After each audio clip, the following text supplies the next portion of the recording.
Cerita misteri Penunggu Ladang Karet bagian akhir. Sebelum lanjut, silahkan tekan tombol subscribe agar Anda tidak ketinggalan notifikasi dari kami. Pak Witan kembali melanjutkan ceritanya. Menurut cerita, makhluk itu takut pada api. Itulah sebabnya mengapa dia hanya sering keluar ketika musim hujan, karena ia takut api akan membakar bulu-bulunya yang lebat itu. Akan tetapi jangan senang dulu, karena obor kita ini tidak akan bertahan lebih dari waktu 5 jam ke depan. Minyaknya akan segera habis. Pak Witan terdiam sejenak sambil berpikir-pikir. Tak lama kemudian, beliau kemudian bertutur lagi. Sepertinya kita harus membuat sebuah perangkap untuk menjebak makhluk tersebut. Kira-kira seperti apakah rencananya? Begitu tanyaku kepada Pak Witan. Untuk memancing makhluk itu keluar, kita harus memadamkan obor ini terlebih dahulu. Kita punya anjing kakekmu yang punya penciuman dan feeling yang kuat. Dia pasti akan menggonggong jika melihat atau merasakan kehadiran makhluk tersebut. Saat itulah nanti kita bersiap-siap untuk menyalakan obor ini dan kemudian melemparkannya pada makhluk tersebut. Akan tetapi, langkah pertama kita harus mencari lokasi yang bagus. Mencari tempat ataupun lorong yang agak sempit supaya kita dapat mengurungnya dalam pagar api yang nantinya akan kita buat dengan minyak lampu ini. Pak Witan menunjuk lampu obor. Mardian mengangguk setuju. Aku hanya diam sambil menimbang-nimbang. Jika saja cara itu tidak berhasil, pasti nyawa yang akan menjadi taruhannya. Logi tidak akan ikut campur di dalam urusan ini, karena ini sangat berbahaya sekali bagi dirinya yang sedang terluka parah. Untung saja dia tidak cengeng seperti Mardian, jadi kami tidak terlalu repot untuk mengurusnya. Bagaimana nanti jika kita tidak menemukan jalan keluar dari tempat ini? Pasti kita akan mati kelaparan di sini. Saranku, sebaiknya kita mencari jalan keluar terlebih dahulu. Begitu pendapatku. Pak Witan dan Mardian terdiam sesaat. Sepertinya mereka sedang menimbang-nimbang. Baiklah, kita akan mencari jalan keluar terlebih dahulu agar kita dapat segera keluar dari tempat yang mengerikan ini. Pak Witan mantap dengan keputusannya itu. Sini tanganmu, ayo naik ke punggungku. Begitu seruku pada Logi. Gak usah, aku bisa jalan sendiri kok. Logi kemudian bangun dari tempat duduknya dan mulai berjalan dengan pelan. Walaupun masih terlihat pincang, akan tetapi dia bisa berjalan membawa tubuhnya itu. Perjalanan kami pun kembali dilanjutkan. Kami melewati lorong demi lorong yang gelap. Udara terasa pengap dan panas. Keringat semakin bercucuran deras di sekujur tubuh kami. Aku bahkan sampai beberapa kali mengibaskan topiku ini ke wajah. Sekitar 1 jam lebih berjalan, tiba-tiba kami semua pun terkejut dan juga kaget. Ternyata lorong yang kami lewati itu adalah lorong yang buntu. Sial sekali nasib kami. Rasa sesal dan cemas mulai menyerang hati kami. Lelah, lapar dan juga haus, itulah yang terasa paling menyiksa. Kami tidak menemukan setetes air pun kecuali jauh di belakang sana dekat jembatan tua yang sudah runtuh. Untuk kembali ke belakang, sepertinya kami harus berpikir 2 kali. Dan kami pun memilih untuk tetap melanjutkan perjalanan itu. Di ujung lorong tersebut dibatasi oleh dinding tembok yang setinggi 3 meter. Sedangkan bagian atasnya terbuka lepas. Akan tetapi kami belum tahu pasti apakah yang ada di balik sana. Tunggu di sini. Bapak mau naik dulu untuk memeriksa. Begitu kata Pak Witan. Beliau langsung bergerak memanjat dinding, berusaha untuk naik ke atas sana. Pada saat yang bersamaan pula, tiba-tiba si hitam mulai bertingkah aneh. Dia mulai mengerang seolah merasakan sesuatu yang tidak kami rasakan. "Shh, nyalakan obormu," Mardian berkata setengah berbisik kepada aku seraya mengarahkan ujung senjatanya ke arah belakang. "Shh, di sini ada jalan. Terlihat seperti goa. Ayo naik, cepat." Pak Witan sedikit berseru memanggil kami. Kemudian kami segera mengangkat Logi ke atas sana. Dan Pak Witan sudah siap untuk menyambut tangan Logi. Sekitar 4 menit akhirnya Logi pun berhasil naik ke atas sana. Selanjutnya adalah giliran Mardian. Dan dia pun juga berhasil naik dengan selamat. Kini tiba pula giliranku. Aku harus menggendong si hitam untuk membawanya naik bersama aku. Namun si hitam tidak mau. Dia berubah menjadi sedikit ganas. Sepertinya ia sedang melihat sesuatu. "Ayo sini anjingnya, Ray," Pak Witan berseru kepadaku. Namun si hitam malah melompat melepaskan diri. Aku terpaksa turun kembali untuk mengejarnya yang sedikit berlari ke arah lorong yang tadinya sudah kami lewati. Si hitam mulai menggonggong keras, ekornya naik, dia berada dalam jarak 5 meter di belakangku. Aku terus berjalan mendekatinya dan kemudian mengelus leher dan kepalanya. Namun si hitam masih tetap menyala dengan amat ganas sekali. Pak Witan dan Mardian bahkan sampai berteriak meneriakiku yang berada di bawah. "Ray, cepat bawa anjing kakekmu itu ke sini, cepat!" Mendengar hal tersebut, aku langsung merengkuh tubuh anjing tersebut dan kemudian membawanya berlari ke arah dinding dan segera melemparkannya sekuat tenaga ke atas sana. Tiba-tiba ada suara yang mengerang keras dari belakang, disertai pula dengan suara gemuruh yang semakin mendekat ke arahku. "Ayo cepat, Ray!" Mardian dan Pak Witan berseru keras memanggilku dari atas sana. Suara itu semakin keras dan semakin dekat menuju ke arahku. Entah kenapa, tiba-tiba saja aku merasakan kakiku ini terasa berat sekali. Seakan-akan tidak sanggup lagi menggerakkannya untuk berlari menyelamatkan diri. "Ray, bodoh, cepat naik!" Mardian berteriak memaki diriku. Saat itulah aku langsung berlari dengan sekuat tenaga ke atas sana. Dan Mardian mengulurkan tangannya untuk menarikku. Aku hampir terjatuh lagi ke bawah. Namun dengan sigap tangan Mardian segera kembali menarik tanganku dengan keras. Dan aku pun berhasil naik ke atas sana dengan selamat. Suara itu semakin dekat. Makhluk itu mengerang dengan begitu nyaring sekali. Kedengarannya seperti tengah menghancurkan semua ruangan. Dia semakin dekat dan mendekat ke arah kami. Kini makhluk itu sudah terlihat di bengkolan lorong. Dia memukul dinding lorong dengan benda yang ada di tangannya. Mengamuk, tingginya hampir 3 meter. Tubuhnya kekar dan berbulu lebat.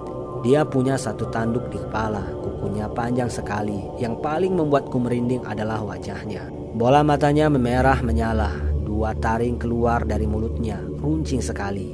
Panjangnya sepanjang taring babi. Makhluk itu tiba-tiba berhenti dalam jarak 15 meter dari kami. Sekarang dia sedang menatap tajam ke arah kami penuh amarah. Kami diam saling menatap muka. Pak Witan telah bersiap-siap dengan senjata api di tangan. Tak ketinggalan juga dengan Mardian.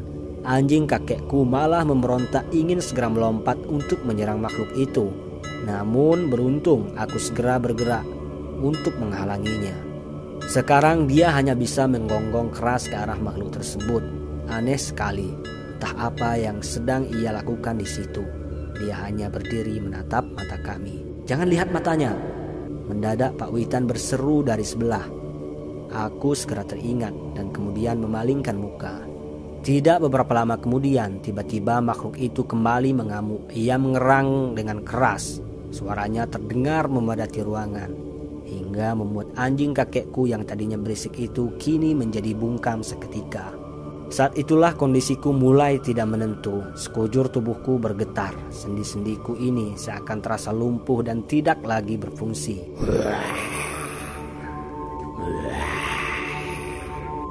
Makhluk itu mulai bergerak maju. Logi sudah jauh menarik diri ke belakang, sementara Pak Witan dan Mardian mulai mundur secara perlahan.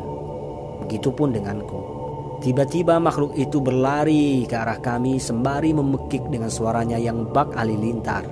Dinding-dinding lorong di ruangan tersebut berjatuhan. Debu-debu bertebaran memadati sekelilingnya. Makhluk itu menghantam benda yang ada di tangannya itu kepada semua yang menghalangi jalannya, sehingga membuat ruangan itu bergemuruh dan hancur lebur. Dalam situasi yang sangat mengerikan itu, kami semua berusaha untuk menenangkan diri. "Sini obormu!" Pak Witan berseru kepadaku sambil meraih obor yang berada di tanganku. Mardian sudah mulai menembak. Dia berhasil mengenai perut makhluk tersebut. Namun peluru pertama seakan tiada berarti apa-apa baginya. Dia bahkan terlihat semakin ganas dan melemparkan serpihan dinding lorong yang hancur ke arah kami. Lemparan itu mengenai kaki Pak Witan dan beliau menjerit menahan sakit. Kaki beliau langsung berdarah. Melihat hal tersebut, Mardian menjadi semakin panik. Makhluk itu mulai memegang dinding lorong dan memanjatnya untuk menyerang kami.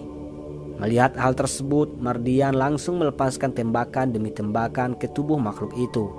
Namun dia tidak begitu cermat. Peluru-peluru itu banyak yang tidak mengenai sasaran. Dalam kondisi yang serumit itu, Pak Witan berusaha kembali meraih senjata, sedangkan aku bersiap-siap dengan golok di tangan. Saat itu tiba-tiba aku tidak sengaja melihat obor yang tadinya dipegang oleh Pak Witan tergeletak di tanah. Obor tersebut sudah padam. Aku segera kembali menyalakannya dengan korek apiku. "Oh tidak, makhluk itu sudah berhasil naik," Mardian menjerit. Dia berdiri menatap kami dengan penuh amarah. Dia mengerang keras ke arah kami, seolah ingin melampiaskan amarahnya itu kepada kami. 3 kali sudah kunyalakan korekku namun selalu gagal. Sepertinya ada yang salah dengan korekku itu. Jarak antara kami dan makhluk tersebut kini sudah semakin dekat, mungkin hanya terpaut 8 meter.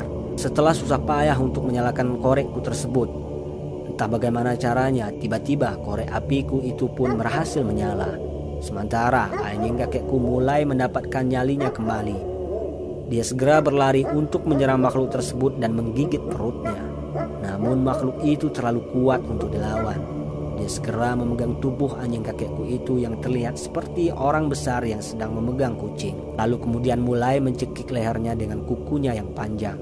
Melihat hal tersebut, Pak Witan dan Mardian tidak mau tinggal diam.